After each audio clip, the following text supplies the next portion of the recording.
Carta del apóstol Pablo, capítulo 1, versículos 3 al 14. Vamos a continuar la exposición a la carta de Efesios que comenzó nuestro pastor David la semana pasada. Hoy daremos la segunda parte y el pastor retomará con el favor de Dios la siguiente semana. Efesios capítulo 1, versículo 3 al 14, dice la palabra del Señor. Bendito sea el Dios y Padre de nuestro Señor Jesucristo, que nos bendijo con toda bendición espiritual en los lugares celestiales en Cristo, según nos escogió en Él antes de la fundación del mundo, para que fuésemos santos y sin mancha delante de Él. En amor, habiéndonos predestinado para ser adoptados hijos suyos por medio de Jesucristo, según el puro afecto de su voluntad, para alabanza de la gloria de su gracia, con la cual nos hizo aceptos en el amado, en quien tenemos redención por su sangre, el perdón de pecados, según las riquezas de su gracia, que hizo sobreabundar para con nosotros en toda sabiduría e inteligencia, dándonos a conocer el misterio de su voluntad, según su beneplácito, el cual se había propuesto en sí mismo, de reunir todas las cosas en Cristo, en la dispensación del cumplimiento de los tiempos, así las que están en los cielos como las que están en la tierra. En Él asimismo tuvimos herencia, habiendo sido predestinados conforme al propósito del que hace todas las cosas según el designio de su voluntad, a fin de que seamos para alabanza de su gloria. Nosotros, los que primeramente esperábamos en Cristo, en Él también vosotros, habiendo oído la palabra de verdad, el evangelio de vuestra salvación, y habiendo creído en Él, fuiste sellados con el Espíritu Santo de la promesa, que es las arras de nuestra herencia, hasta la redención de la posesión adquirida para alabanza de su gloria. Lo que acabamos de leer es la oración de adoración que hace el apóstol Pablo antes de escribir el contenido o lo que él pretende escribirle a la iglesia de Éfeso. Pastor David nos explicó de que lo contenido en el versículo 3 al 14, según los especialistas en el idioma, consiste en griego en una oración que no tiene puntos, que no tiene coma, que no tiene pausa. Es decir, es una exclamación del apóstol Pablo. En esa alabanza él reconoce al Padre, que es la fuente de toda bendición, el medio de las bendiciones que es el Señor Jesucristo, y en final menciona al Espíritu Santo. Es decir, es una adoración al Dios Trino. La semana pasada el pastor nos explicó acerca de los versículos 3 al 6 y nos enseñó 4 cosas. En primer lugar, nos enseñó la fuente de la bendición, ¿cierto? Que dice el versículo 3, bendito sea el Dios y Padre de nuestro Señor Jesucristo, que nos bendijo con toda bendición espiritual. Quien tiene la iniciativa de dar esas bendiciones a un pueblo en particular es el Padre. En segundo lugar, nos enseñó que el carácter de esas bendiciones, dice el mismo versículo 3, nos bendijo con toda bendición espiritual. No nos bendijo parcialmente, no nos bendijo en algunas cosas, nos bendijo con toda bendición espiritual. Y eso es algo muy importante, sobre todo del carácter de esas bendiciones que son espiritual, sobre todo por el problema que tenemos en esta era, bueno, y siempre ha sido así, con el interés materialista de las personas. Es cierto que necesitamos y deben cubrirse algunas necesidades que solamente pueden ser cubiertas de forma material. Necesitamos vestidos, necesitamos comida, necesitamos el dinero para adquirir lo básico, necesitamos un techo. Todo eso lo necesitamos de forma material, no es algo espiritual que necesitamos. Sin embargo, la palabra del Señor enseñándonos la realidad de la humanidad, que no solamente está compuesta por necesidades físicas, sino también espirituales, que la Biblia enseña que las cosas materiales Él nos las va a suplir y nos las dará según nuestras necesidades, pero también que las necesidades espirituales, algo que va más allá de lo que nosotros podemos adquirir, Él nos ha bendecido total y plenamente. Las bendiciones espirituales solamente están dirigidas hacia su pueblo en particular. La Biblia enseña, por ejemplo, que la gracia de Dios, las bendiciones de Dios caen sobre justos e injustos. Hace salir su sol y hace caer su lluvia indistintamente a todas las personas. Cuida la tierra. Los hombres, sin reconocer a Dios, reciben bendiciones de Dios. Pero ojo, esas bendiciones son temporales. Esas bendiciones el hombre las tendrá hasta que muera. Luego de ahí el hombre no podrá disfrutar, y él no disfrutará y no disfruta en vida toda la bendición de Dios. En cambio, el cristiano, aquellos que han sido llamados y elegidos según Pablo en estos versículos que hablan, los cristianos no solamente son bendecidos y cuidados como todos los hombres, sino que en el sentido espiritual ellos son bendecidos con toda bendición espiritual. Todos los recursos espirituales en el cielo son entregados a través de Jesucristo a su pueblo. Así que por eso en Apocalipsis una iglesia se creía rica porque tenía riquezas materialmente, y el Señor le dice: tú no sabes que eres un pobre, desventurado, ciego y desnudo.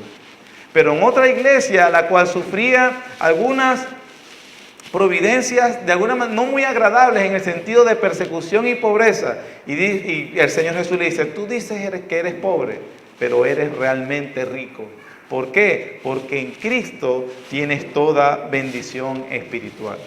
Nos dijeron entonces la fuente, el Padre; en segundo lugar, el carácter de esas bendiciones son espirituales; en tercer lugar, el agente en el cual Dios comunica esas bendiciones, Jesucristo. Dice el versículo 4: según nos escogió en Él antes de la fundación del mundo, para que fuésemos santos y sin mancha delante de Él, en amor, habiéndonos predestinados para ser adoptados hijos suyos por medio de Jesucristo. Es Cristo el medio por el cual Dios comunica estas bendiciones a su pueblo. Todo aquel que está en Cristo entonces es poseedor de estas bendiciones. Quien no está en Cristo, obviamente no tiene estas bendiciones. Y la base, nos dejó por último, la cuarta cosa que aprendimos acerca de estas bendiciones y esta alabanza que hace Pablo a Dios, es que la base es su beneplácito y su voluntad. Los que estuvimos en la escuela dominical, de alguna manera ya tenemos la base para lo que Pablo dice en este párrafo de adoración. Por gracia solamente. Dice Pablo: según su beneplácito, según el puro afecto de su voluntad. Surgió de Él, no fue provocado por ellos. Dios, que es amor, se movió a misericordia y nos bendijo con toda bendición espiritual. Hoy vamos a ver, hermanos, entonces, los versículos 7 al 14. En esos versículos, Pablo enumera algunas de estas bendiciones que hemos recibido por Jesucristo. La razón, hermanos, que nosotros podamos conocer estas bendiciones, la razón por la cual Pablo escribe estas bendiciones a la iglesia de Éfeso, y es algo que tú debes tener en cuenta, hermanos, y ojalá cuando termine esta predicación se haya grabado en tu mente y en tu corazón, es para que precisamente tu corazón arda de agradecimiento. El horno de adoración de tu espíritu se encienda en gratitud a Dios, entendiendo todos los privilegios, el gran privilegio, el honor, lo enorme de las bendiciones de Dios, la trascendencia de lo que tú has sido objeto por estar en Jesucristo. Quiera el Señor y nos ayude realmente a entender entonces cuáles son estas bendiciones y obviamente entenderlas en el alma, cuál es esa trascendencia que ellas tienen. Versículo 7, se nombran el primer par de bendiciones. Son 3 pares. El primer par de bendiciones que nosotros creyentes debemos tener en cuenta al estar en Cristo Jesús. Dice el versículo 7, en quien tenemos, hablando de Cristo, en quien tenemos redención por su sangre, el perdón de pecados, según las riquezas de su gracia. Las dos bendiciones, hermanos, que tenemos que tener en cuenta entonces que tenemos es redención y perdón. ¿Qué tenemos en Cristo según las riquezas de su gracia? Tenemos redención y tenemos perdón. Redención es una palabra, hermanos, cuya raíz griega significa aflojar. Es una expresión que habla acerca de quitarse la ropa o aflojarse la armadura, en el sentido del primer siglo con los soldados romanos, que se aflojaban quizás las cosas que tenían que pesaban y se aflojaban. Puede ser como cuando nosotros llegamos a casa y nos aflojamos el cinturón porque queremos estar cómodos, veníamos apretados. La palabra entonces tiene que ver con liberar, aflojar. Aplicada a los seres humanos, esta palabra querría decir ser librado de cualquier tipo de atadura. Es decir, cuando se aplicaba esta palabra redención a una persona, se veía a alguien como de alguna manera atrapado, amarrado, encarcelado, y entonces cuando se le redimía era que se le liberaba. Como en el caso cuando alguien está preso y se pone en libertad, fue liberado o fue redimido. Con el tiempo se desarrolló una familia de palabras con ese término, y en particular redención llegó a significar rescatar a una persona o cosa por medio de un precio. Y ese, hermano, es el sentido que Pablo le da a esta palabra en nuestro texto. ¿Cuál es el sentido y de cuál cosa tenemos que nosotros agradecer a Dios? Que ellos fueron rescatados por medio de un precio.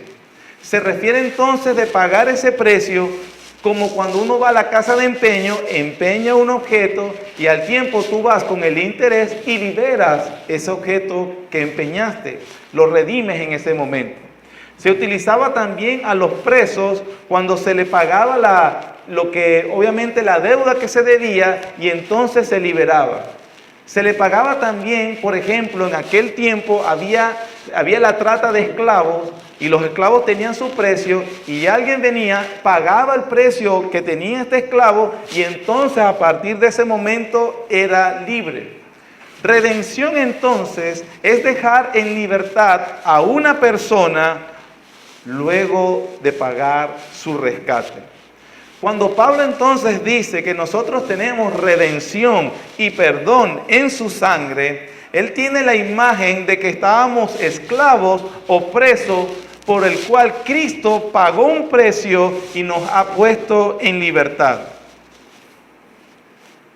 La imagen entonces de que Pablo nos ve, o nosotros nos debemos ver como personas que estaban presas o personas que eran esclavas y que Él ha pagado un precio por esa libertad.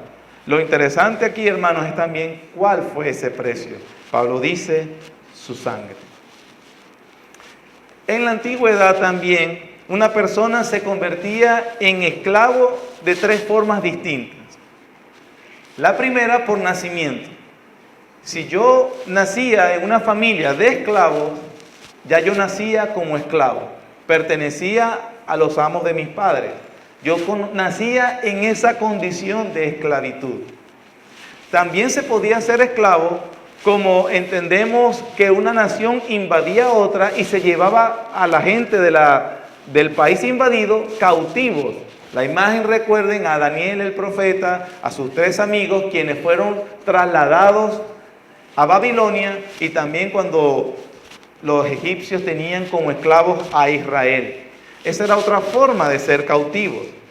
Y había una tercera forma de volverse esclavos en esta época, que también se enseña en el Antiguo Testamento, cuando una persona, por los infortunios de la vida o por su despilfarro de su economía, entonces no tenía absolutamente nada para sobrevivir, entonces ella misma se vendía como esclavo para pagar las deudas a su acreedor. ¿Cuáles entonces de esas tres imágenes son las que la Biblia enseña que nosotros tenemos una esclavitud? Las tres.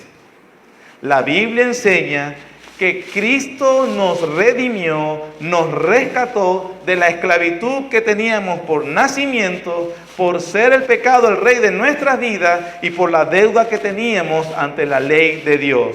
Somos esclavos en los tres aspectos, mis hermanos.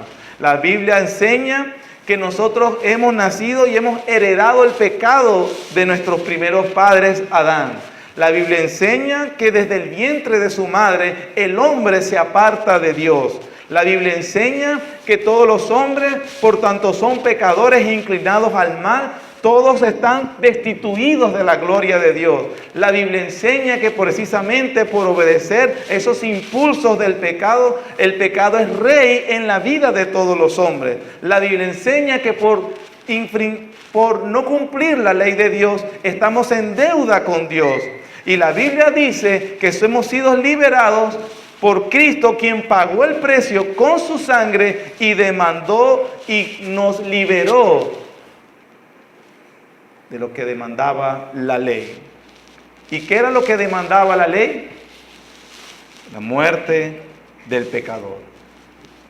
La sentencia que estaba sobre todos los hombres y sobre todos nosotros, como lo aprendimos en la primera hora, que Él lo hizo cuando ustedes estaban muertos en delitos y pecados, cuando vivían en otro tiempo en desobediencia, cuando eran por naturaleza hijos de ira. Dios mostró su amor en que Jesucristo redimió nuestra vida a través de su propia sangre.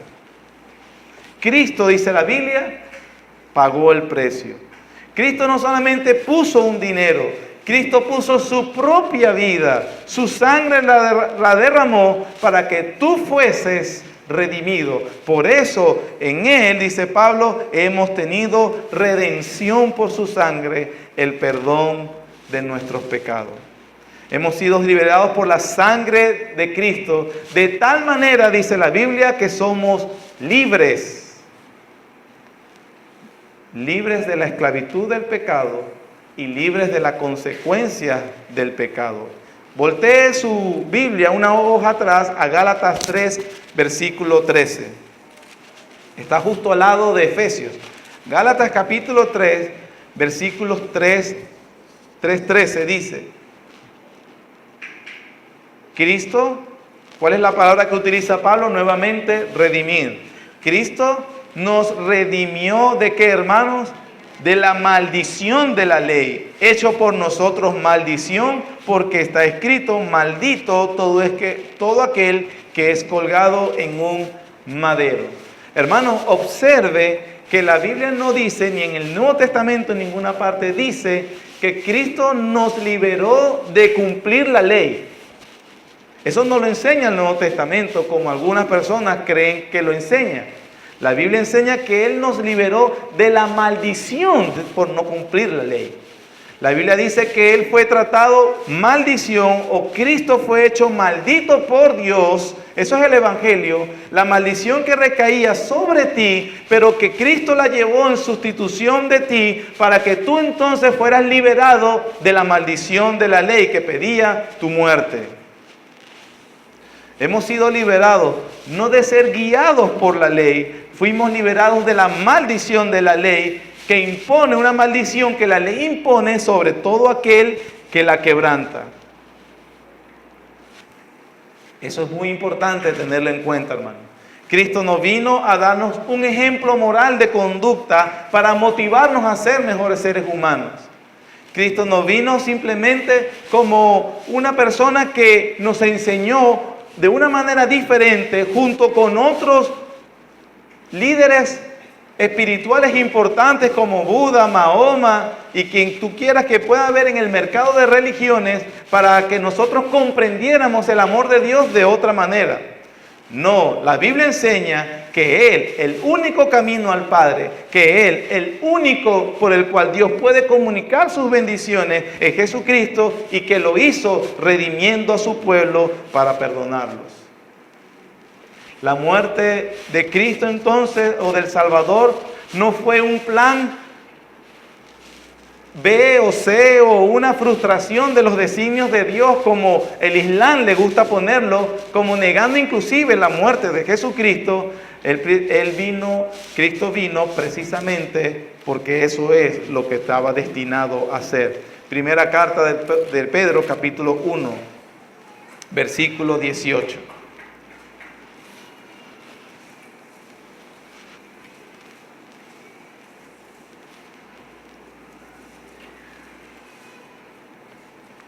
Primera de Pedro, capítulo 1, versículo 18, dice la palabra de Dios.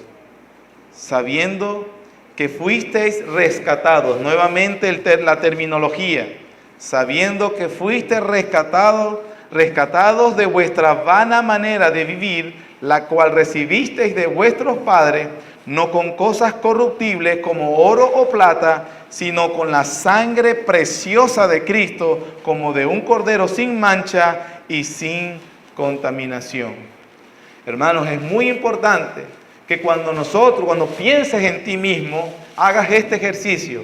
Piensa en ti y cuando te mires, te veas como un esclavo vendido, subastado en el mercado de esclavos, y que absolutamente nada ni nadie daría nada por ti, solamente Dios por gracia enviando a su Hijo, muriendo en la cruz por ti. La esclavitud entonces de la cual Dios nos liberó era tan profunda, estaba tan metida en la médula de nuestro propio ser, que ni siquiera te dabas cuenta, que ni siquiera sabes lo que dice la palabra de Dios. Las personas creen que tienen vida y la Biblia dice están muertos. Las personas dicen que son libres para hacer lo que quieran y la Biblia dice no, son esclavos que obedecen a su amo, y este es el pecado. Cristo nos liberó, pero nos liberó no para que hagamos lo que queramos, sino para que ahora hagamos lo que Él quiere que hagamos. ¿Por qué es que las personas no dejan de hacer las cosas, aún sabiendo que lo que hacen es malo para sí mismos? Cualquiera de nosotros podría hablar de familiares, o tal vez fue la experiencia nuestra en alguna etapa de nuestra vida, amaneciendo un día lamentándose por lo que pasó el día anterior, diciendo hasta hoy es así. Algunas de las personas pueden tener hábitos, relaciones y un montón de actividades que la verdad se avergüenzan y que ellos dicen, no sé qué pasa, a mí no me gusta, no sé qué pasa, pero vuelvo a caer, no sé qué pasa, pero sigo, porque la Biblia dice que eres esclavo. Y seguirán siendo esclavos a menos que Cristo venga a esa vida y los libere de la esclavitud del pecado y los libere de la consecuencia del pecado. Romanos capítulo 6, versículos 17 y 18. Dice la palabra del Señor: pero gracias a Dios, que aunque erais esclavos del pecado, habéis obedecido de corazón a aquella forma de doctrina a la cual fuisteis entregados, y libertados del pecado, vinisteis a ser, ¿qué? Siervos de la justicia. Significa, hermanos, que podemos transitar libremente por el camino ¿de qué? De la obediencia. No para hacer lo que queremos, sino para obedecer libremente y por amor a Dios. En Gálatas, unas hojas antes de Efesios, vuelve a decir 5:13, porque vosotros, hermanos, a libertad fuisteis llamados, solamente que no uséis la libertad como ocasión para la carne, sino servíos por amor los unos a los otros. Cristo, hermanos, entonces nos redimió, nos compró, nos perdonó, logró toda esa libertad para que entonces nosotros no persigamos ni andemos según la corriente de este mundo, porque sería lo más necio, torpe que un cristiano puede hacer, que después de haber sido liberado de su dominador, de quien le ha subyugado su voluntad, después de haber sido liberado, se devuelva a querer obedecer sus impulsos y sus deseos. Lo primero entonces, entre las bendiciones y riquezas que hemos tenido por estar en Cristo tenemos ¿qué? Redención y perdón. En segundo lugar, Pablo habla de otro par de bendiciones versículos 8 al 10. Dice la Biblia, que hizo sobreabundar estas bendiciones según las riquezas de su gracia, las hizo sobreabundar para con nosotros, ¿en qué, hermanos? Sabiduría e inteligencia.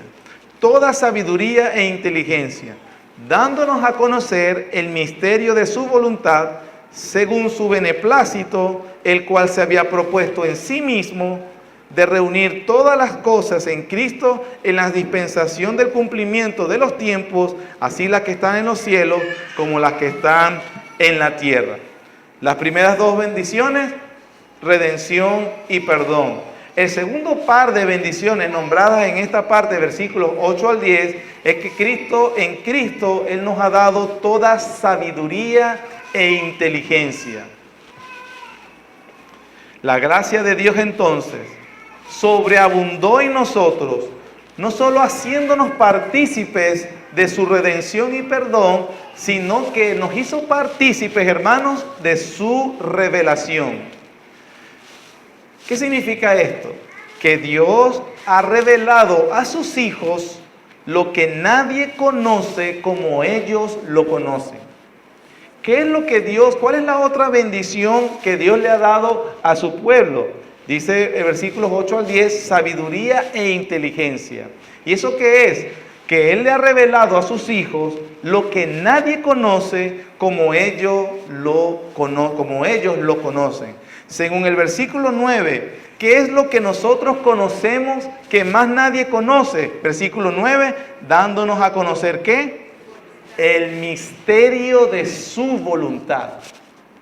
Solamente los cristianos se les ha dado la sabiduría e inteligencia para que ellos conozcan el misterio de su voluntad.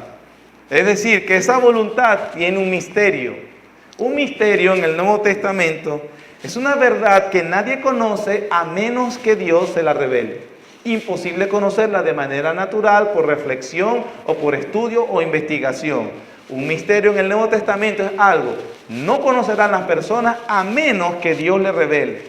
Pablo dice que Él sobreabundó en riquezas para con su gracia, con su pueblo, para que ellos sí tengan la sabiduría y la inteligencia para conocer cuál es el misterio. No solamente Pablo dice que Dios nos reveló su voluntad, sino que dice que Dios les dio a sus elegidos esa sabiduría e inteligencia espiritual en el conocimiento de ellos. ¿Qué significa? Que Dios les ha dado a los creyentes, y solo a los creyentes, la capacidad de llegar al corazón de las cosas, hermanos. La capacidad de conocer las cosas tal como son, de comprender sus implicaciones de tal manera que ahora podemos vivir en este mundo con sabiduría y entendimiento. No solo conocemos lo que Dios ha revelado, sino que poseemos el entendimiento necesario para poder vivir a la luz de esa revelación. Un ejemplo práctico, cuando la Biblia enseña acerca del perdón o el amor hacia los enemigos. Eso es una revelación de su voluntad que cualquiera lo puede saber. ¿Qué dice la Biblia sobre el perdón o los enemigos? Y usted, un incrédulo, le va a decir, Cristo no dice que hay que perdonar a los enemigos, Cristo no dice que hay que amar a los enemigos. Sí, pero Él vive según esa verdad. No. Es antinatural perdonar a quien te ha ofendido. Lo natural es querer vengarse. Lo natural es querer retribuirle. Lo natural es también despreciar a alguien que nos ha hecho daño. Pero en el misterio de su voluntad, el cual nosotros no solamente sabemos la voluntad de Dios, no es que los ame, sino que nos ha dado la inteligencia y la sabiduría para que nosotros sepamos la bendición que hay detrás de esa acción. De tal manera que solamente el creyente, más nadie, solamente el creyente puede perdonar verdaderamente, porque el perdón que Él otorga está basado en el conocimiento que Él tiene del Evangelio, que Dios le perdonó todo sin ninguna condición, y solamente Él, como es objeto del perdón divino, entonces puede dar perdón divino sin causa ni justificación, solamente por el Evangelio. Eso es que nos ha dado a conocer el misterio de su voluntad. Un incrédulo es incapaz de perdonar como un cristiano. Es imposible, hermano, porque él no sabe cuál es la base del verdadero perdón. Y la base del verdadero perdón es Dios en el Evangelio. Y como él no conoce el Evangelio, él no entiende el misterio de la voluntad de Dios. Una persona puede conocer la voluntad de Dios como mera teoría, pero no ver las implicaciones de conocer esa verdad. Una persona puede conocer lo que dice la Biblia, pero no tiene el entendimiento que solo le da Dios a los creyentes para que ellos vivan a la luz de lo que entienden.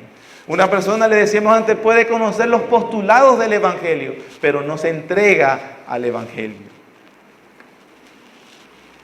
Un ejemplo práctico de esto podemos ver, por ejemplo, ya que estamos en un salón como esto, cuántos médicos, cuántas personas entienden y conocen, pueden ver lo complejo e impresionante del funcionamiento del cuerpo humano. Se lo pueden explicar técnicamente, científicamente, con todos los sistemas y todo lo que tiene que ver para que el cuerpo humano funcione, el sistema aquel, el sistema el otro. Un médico no creyente puede conocer todas esas cosas y aún así él no caerá de rodillas ante el creador de ese cuerpo. Y no puede alabarlo tampoco. En algunos casos dice, la naturaleza es sabia. Necio. Un biólogo, una persona que estudie la naturaleza puede ver el ciclo de la naturaleza y puede ver todo lo complejo de lo que es poder existir en este planeta Tierra y volver a decir, la naturaleza es sabia. Pero es un necio, porque no cae de rodillas ante el Creador que sostiene la creación. ¿Y eso por qué es así? Porque la Biblia dice que el entendimiento de ellos está embotado. Viendo no pueden entender. Pero no es así con los cristianos, hermano. Los cristianos conocen el misterio de su voluntad en toda sabiduría e inteligencia espiritual. Pero yo le dije sobre algunas cosas. Pablo lo especifica inclusive. Versículo 9. Dándonos a conocer el misterio de su voluntad según su beneplácito, el cual se había propuesto en sí mismo. Vean, su beneplácito que se propuso en sí mismo, versículo 10, ¿cuál es? De reunir todas las cosas en Cristo, en la dispensación del cumplimiento de los tiempos, así las que están en los cielos como las que están en la tierra. Tratando de decirlo de una manera sencilla. Pablo dice que solo los creyentes comprenden que en la voluntad de Dios que ha hecho y su obrar en la historia de la humanidad y en todo lo que ha hecho en la creación, Él ha puesto como corona o como fundamento de todo eso la gloria de Cristo.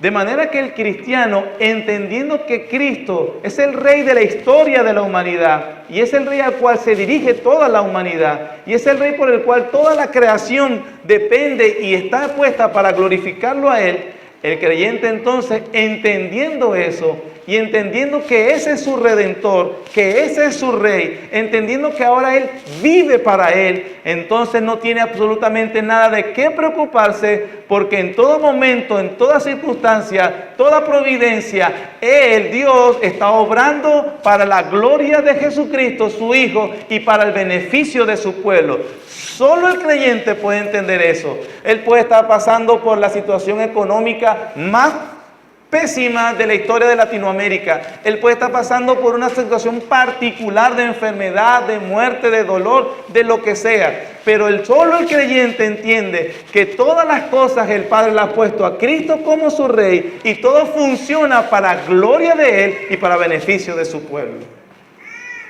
Solo el creyente tiene esa sabiduría y entendimiento espiritual.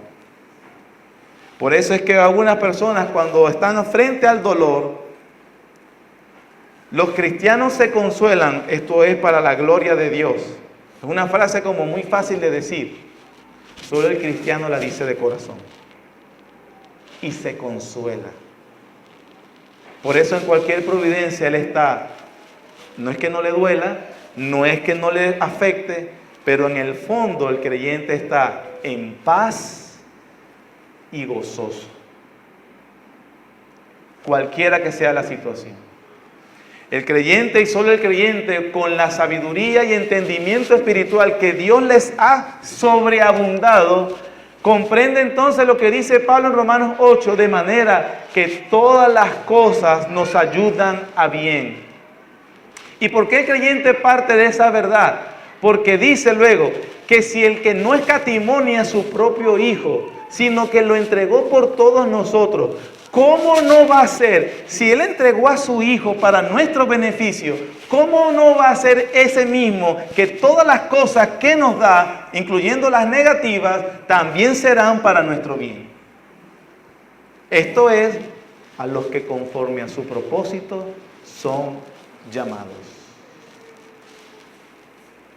Solo los creyentes tienen sabiduría e inteligencia espiritual para discernir todo lo que les sucede y ver a Cristo reinando siempre a pesar de lo que sea. Entonces hemos visto que un par de bendiciones nombradas, redención y perdón en el versículo 7. Versículos 8 al 10, versículos 8 al 10 nos dice que tenemos sabiduría e inteligencia sobreabundante sobre nosotros. Versículo 11 nos dice que tenemos otra bendición. En Él, vean nuevamente el énfasis, en Él, estando Él, los que están en Él, siempre es por unión a Cristo. En Él, asimismo tuvimos herencia, habiendo sido predestinados, conforme al propósito del que hace todas las cosas según el designio de su voluntad, a fin de que seamos para alabanza de su gloria, nosotros lo que primeramente esperábamos en Cristo. La razón inclusive de la adoración que el creyente puede tener a Dios es que el creyente es poseedor, dice Pablo, de una herencia. Cristo le ha prometido una herencia, hermano. Cristo te ha prometido la redención de tu cuerpo. Cristo te ha prometido el Espíritu Santo. Cristo te ha prometido un lugar en la morada con Dios. Cristo nos ha prometido que reinaremos con Él. Cristo nos ha prometido completamente que nunca nos dejará. Pablo dice, en Él tuvimos herencia. Uno dice, yo no me he muerto, yo no tengo herencia todavía. No tengo ahorita dónde caerme muerto. Pero Pablo puede decir en pasado, porque dice que Él es el que ha predestinado todas las cosas conforme a su propósito y según el designio de su voluntad. Dios es tan poderoso, dice Pablo, que a pesar de que no has experimentado lo que Él te ha prometido, Pablo lo habla en pasado, ya lo tienes. Ya lo tienes. Ya es suyo. Y no hay forma ni manera en que el cristiano pueda perder lo que Dios le ha prometido. En ese propósito, designio, plan de Dios que se lleva a cabo, en el capítulo 3, versículo 10 dice, para que la multiforme sabiduría de Dios sea ahora dada a conocer por medio de la iglesia a los principados y potestades en los lugares celestiales, conforme al propósito eterno que hizo en Cristo Jesús, nuestro Señor. Ese plan eterno, diseñado en la eternidad pasada, se llevará a cabo y Cristo lo ha sellado y lo ha garantizado para su pueblo. El tiempo se me ha ido, entonces, recapitulamos. ¿Por qué entonces podemos estar agradecidos y cómo se puede encender la adoración en nuestro corazón hacia Dios? Porque por Cristo tenemos redención y perdón. En segundo lugar, porque nos ha dado sabiduría e inteligencia espiritual para discernir el misterio de su voluntad. ¿Por qué sucede lo que sucede? En tercer lugar, porque ya nos ha dicho que tenemos una herencia asegurada y garantizada. Y en último lugar, nos ha dado el Espíritu Santo. Versículo 13. En Él, nuevamente en Él también vosotros, habiendo oído la palabra de verdad, el evangelio de vuestra salvación, y habiendo creído en Él, fuisteis sellados con el Espíritu Santo de la promesa, que es las arras de nuestra herencia, hasta la redención de la posesión adquirida para alabanza de su gloria. Algunas personas han leído este versículo y dicen que el Espíritu Santo nos selló a nosotros. Pero lo que está diciendo Pablo es que Dios nos selló con el Espíritu Santo. Es decir, ¿cuándo sucede ese sello con el Espíritu Santo? Cuando, según Pablo, cuando oyeron la palabra del Evangelio y creyeron en él. ¿Quiénes son entonces aquellos que pueden decir que tienen al Espíritu Santo? Todo aquel que ha creído en el Evangelio. No puede ser entonces, como se enseña desde algunos lugares, que usted necesita una segunda conversión, una segunda experiencia para que usted pueda disfrutar del Espíritu Santo. Pablo nos acaba de decir que Dios, cuando nosotros creímos en el Evangelio, fueron sellados y ellos tienen al Espíritu Santo. Cuando Él utiliza las palabras en el 14, que es las arras de nuestra herencia, significa como aquella transacción cuando uno aparta un producto, da una inicial que es garantía de que uno va a venir por lo demás, entonces así se aparta para uno ese producto. Bueno, Pablo está diciendo, Dios, como anticipo de las bendiciones obtenidas por Cristo Jesús, para la garantía y para seguridad tuya, te voy a dejar el Espíritu Santo que te guíe y que te ayude en todo momento. Y eso hasta que yo venga de nuevo. Los creyentes entonces tienen, hermanos, poseemos, dice la Biblia, al Espíritu Santo entre nosotros para ayudarnos en toda sabiduría e inteligencia espiritual. Para ayudarnos a reconocer el perdón y redención de nuestras almas. En la antigüedad también el sello de algo se utilizaba para tres cosas. Uno, para autenticar. Si algo tenía un sello, entonces eso autenticaba la originalidad del producto o del objeto. En segundo lugar, también para proteger. Si algo tenía, por ejemplo, el sello del emperador, las personas debían cuidar, porque si no el emperador venía y atacaba. Esa fue la razón por la cual sellaron la tumba donde cerraron al Señor Jesucristo, dando a entender que quien violara esa tumba se estaba metiendo con el César. Y la tercera razón por la cual también las cosas se sellaban era para proteger, para resguardar, autenticar, proteger. El Espíritu Santo les fue dado a los creyentes para autenticar que ellos son verdaderos creyentes. El Espíritu Santo fue dado a los creyentes para proteger a los verdaderos creyentes. Que absolutamente usted no tiene nada de qué temer, hermano. Nada que temer, porque usted cuenta con la protección y el cuidado de Dios. Por último, ¿cuáles son aquellas tres marcas que podemos decir mínimas que usted tiene el Espíritu Santo? En primer lugar, una persona tiene el Espíritu Santo porque esa persona abraza el Evangelio de Jesucristo. Ella cree verdaderamente. Ella oye la noticia, ya saben, tienen ascensos y ellos tienen fiducia. Hay una información, asienten a esa información y se entregan de corazón a esa información. Esa es evidencia que el Espíritu Santo está sobre una persona.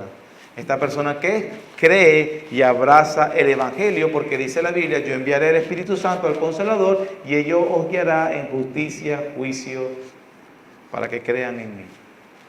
En segundo lugar, las personas que tienen al Espíritu Santo aman la ley de Dios y obedecen sinceramente a la ley de Dios. Ojo que dije sinceramente, no dije perfectamente. Sinceramente es que ellos están inclinados de corazón a querer obedecer la ley de Dios. Hay un nuevo amor en aquellos que tienen el Espíritu Santo, porque dice la Biblia que el Espíritu Santo, yo iré a buscar a mis ovejas, les sellaré, les pondré un nuevo corazón y haré que anden en mis estatutos. ¿Cuál es la segunda evidencia que usted tiene el Espíritu Santo? Que usted ama y obedece la ley del Señor sinceramente, no perfectamente, sinceramente. Y en tercer lugar y por último, mis hermanos, una persona que tiene el Espíritu Santo, ellos aman al pueblo de Dios y procura en las medidas de sus posibilidades el beneficio del pueblo de Dios. Una persona que tiene el Espíritu Santo ama al pueblo de Dios y procura en la medida de sus posibilidades el beneficio del pueblo de Dios. Así que sirvan estas tres cosas que en algún momento se podrán, o al seguir continuando viendo la carta a los Efesios, nos daremos cuenta entonces de estas marcas y de estas bendiciones espirituales. Redención y perdón, sabiduría e inteligencia espiritual, herencia, el Espíritu Santo. Si usted no puede adorar a Dios en agradecimiento por eso, bueno, ya estamos viendo a dónde pertenece. Pero Pablo adoraba y nos comunica esta verdad, hermano, para que nosotros adoremos al Señor, honremos a nuestro Dios, entendamos las riquezas de su gracia que han sido derramadas para nosotros. Oh Señor bendito, gracias por tu bondad y tu misericordia. Te agradecemos las riquezas de tu gracia que has hecho sobreabundar sobre nosotros, Señor, los que estamos en Cristo. Gracias, Señor, porque todas estas cosas han sido por tu beneplácito, según el propósito que te propusiste en ti mismo, Señor, para gloria y alabanza de tu gracia. Señor, todas estas cosas se han adquirido por los méritos de Jesucristo. En ningún momento, Señor, ninguno de nosotros pudiera reclamarte haberse ganado ninguna de estas bendiciones, Señor. Pero por tu amor, por tu misericordia, por tu clemencia hacia tu pueblo, nos has enriquecido, Señor. Oh Dios, sella tu palabra en nuestros corazones, de manera que nosotros vivamos a la luz de las riquezas que tenemos en Cristo Jesús. Gracias, Señor. Amén.